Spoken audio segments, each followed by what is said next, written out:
કે તારા એક એક અહોનો હિસાબ લાયા બની નહીં રવલ્યા જેટલો તને રોવડાયો છે એટલો તારા દુશ્મન ડહકે ડહકે ના રોવડાવું તો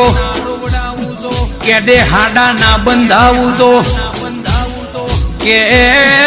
વિકે આખી જગત જોવા ચડશે કોના ખેલ કરાવવાનો શોખ સલ્યા જેવી વેડા સાહર મયંક એવો આપણી મેલડી નો કોમોસ એ રાતના 12 વાગે જે વેળાએ થવાનું હોય કરી નોખ એ આપણી મેલડી નો કોમોસ માં મળીશું તો મળી જોણજે દુનિયા દગો કરશે માં તું મેલડી કોઈ દાડો દગો